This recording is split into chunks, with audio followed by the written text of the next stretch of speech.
Bonjour et bienvenue sur le podcast One Thing in a French Day.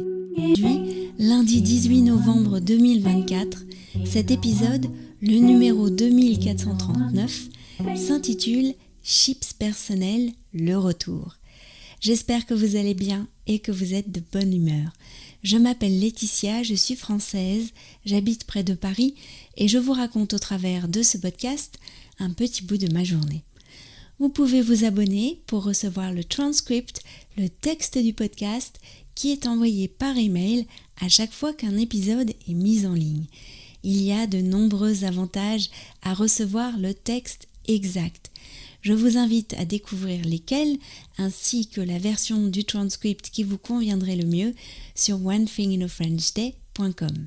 L'abonnement commence à 3 € par mois pour environ 12 textes. Chips personnels, le retour.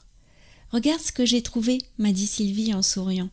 Elle me tendait un rapport de stage relié avec une couverture bleue à petits points blancs. Je reconnais cette couverture, mais qu'est-ce que c'est ? C'est ton roman, Chips personnels. Oh là là, ça date 2012. Je l'ai relu hier dans le train. Il est tout frais dans ma mémoire. J'avais oublié que tu en avais un exemplaire. C'était pas très bon, je crois. Pas du tout. Je l'ai lu d'une traite. Il y a même Janet dedans. Oui, je me souviens, je cite un de ses livres. Je te le laisse si tu veux le relire. J'ai toujours le fichier à la maison, mais je ne sais plus si j'ai une version imprimée. Sylvie m'a tendu le manuscrit. Elle est à Paris quelques jours cette semaine. Vous connaissez mon amie de lycée, Sylvie. Nous allons régulièrement à Londres toutes les deux. Vous l'avez déjà entendu sur le podcast. Et l'hiver dernier, Michaela et moi étions allés lui rendre visite à Bordeaux. Nous nous sommes retrouvés ce matin pour prendre un thé et nous passerons une partie de la journée de demain ensemble. Depuis notre thé de ce matin, je me suis replongée dans le manuscrit. Je l'avais écrit pour participer à un concours organisé par Télérama et France Inter, le concours du premier roman jeunesse. C'était la première édition de ce concours. J'avais écrit ce roman pendant un été. Je faisais garder les filles quelques après-midi par semaine et je me rendais à la bibliothèque Chaptal, au-dessus de Saint-Lazare. C'est une belle bibliothèque municipale dans un ancien hôtel particulier. Il me semble d'ailleurs qu'elle a changé de nom depuis.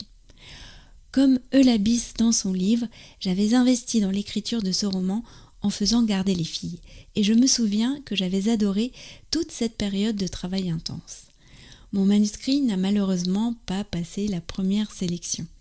C'est La Passe-Miroir qui a gagné le premier prix, un roman que j'ai adoré d'ailleurs, doucement fantastique. Non, en fait, fidèle à moi-même, je voulais écrire un roman un peu comme mon amie Janet, un roman qui raconte la vie, avec des rencontres sympas, des moments forts, de l'intergénérationnel. Il raconte l'histoire d'une jeune fille de 16 ans, Marion, qui n'a pas pu partir comme prévu en camp de vacances et qui se rend à la place chez sa grand-mère italienne à Vénissieux. Je ne sais pas ce que je vais faire de ce manuscrit. Peut-être vous le lire. On verra, comme je dis souvent aux filles, on verra. One Thing in a French Day, c'est fini pour aujourd'hui. Je vous retrouve mercredi pour un nouvel épisode du podcast. À bientôt, au revoir.